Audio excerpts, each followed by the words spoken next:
Alright, hey again guys. We're trying a voiceover again. We're going to see, well, let me know how you guys like this style of doing it. Might be a little bit easier for me to explain things and be a little more accurate about it. 'Cause sometimes I tend to make some mistakes while I'm talking to the camera because I'm focusing on the project at hand. So anyhow, you guys remember the video where I stood the last bent section that I put up? I cut the middle post a little bit too long. Well, tonight I'm going to show you how I corrected that. I worked on it today. Finally got out of the hayfield and made a little progress on the barn. Now I can move forward, get the rest of these floor joists in, put the last bent up, and start working on the damn roof. So, anyhow, in order for me to do this, I have to jack up the one side, which I already had it jacked up. The post, the wall post you see behind me, that the tie beam ties into. Yeah, so anyhow, in order for me to do this, I need to jack this guy up. And the best way for me to do that, I'm running, scabbed a piece of 4x6 on there, running some timber locks into it, and then some more timber locks into the scarf joint. So, makes that thing strong enough so that it'll allow me to jack it up without damaging anything. Now that joint should take it anyway, but I'd rather be safe than sorry. So anyhow, it's kind of tricky when you're jacking something like this alone. Um, I need two jacks, and I have to let each one down very slowly, a little bit at a time. And you can see I'm putting that block quite a bit above the jack. And remember, when you're jacking something like this, you want to start with the jack up a little bit higher than what you need to lower if you're lowering something. Reason being, if I didn't raise that block up above there and I go to lower that jack, I bottom that jack up out. I can't lower it any further. So that's the whole idea behind that. So I figured the chainsaw would be the best way. And as you can see, it went pretty well.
A little bit tricky doing this with a chainsaw, but it works pretty well.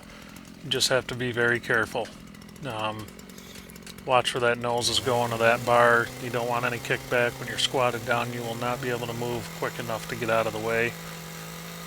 You also have to be careful. You see I've got the bottle jack there. I don't want to hit that. At one point here it looks like I'm going to hit it, but I don't. I was watching pretty close. You're also going to wonder, why did I cut so much off? I only had to lower this thing by about an inch, and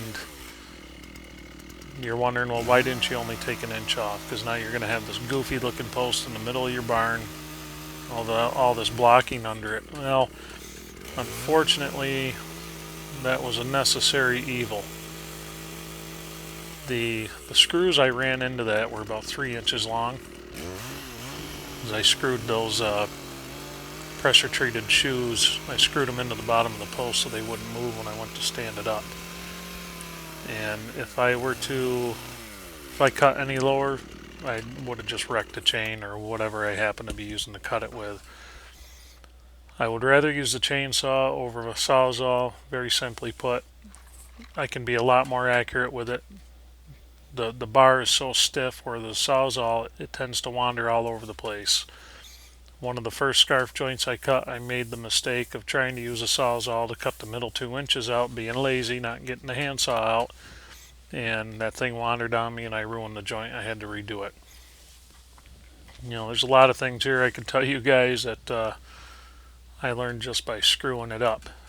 But you can see I've got all that blocking on the outside there, and that was to hold up, basically so I could put the thing together, hold it up. Long story short, I did not discover that I had made this mistake until after I had it standing. I had the first bent standing, or the first half of that bent standing, went to put the other one in and went to line up the scarf joint, and sure enough, I was way too high on it, and right in the middle there.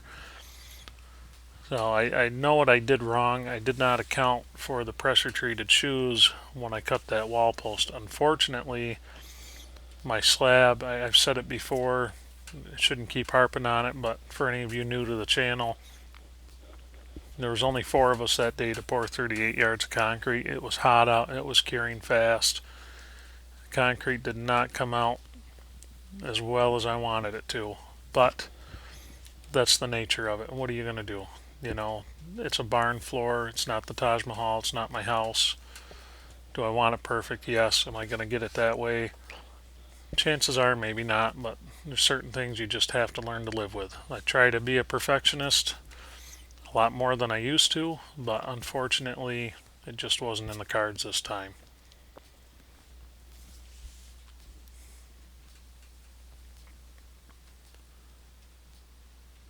No, this kind of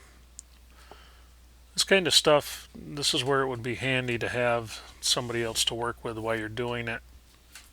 2 people to run the jacks, an extra person to keep their eyes on things, because when you're jacking up big stuff like this and it's standing up in the air, boy, you got to be careful. You better have it braced well. Always remember that that thing could tumble down on you anytime. Fortunately, my wall girts are tied in, and I've got screws in them, 6-inch screws, until I make the pegs for them and drill them out. I'll probably end up doing it just before I put siding on. If I do it at all, the screws are working very well, and I may just decide to leave them that way.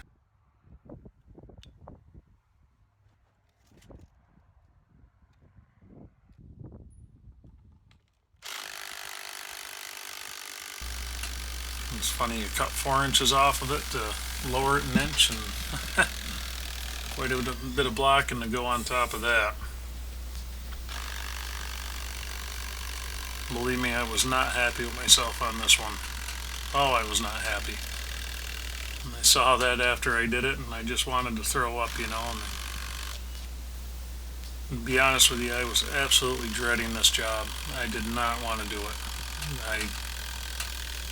I just envisioned the worst of everything. So, but there it is. It's all done. It's all level now. I'm good to go for the floor joist. So I will see you guys the next time, where we should be putting floor joists, and show you the boom I made for the tractor for doing that. Have a good evening.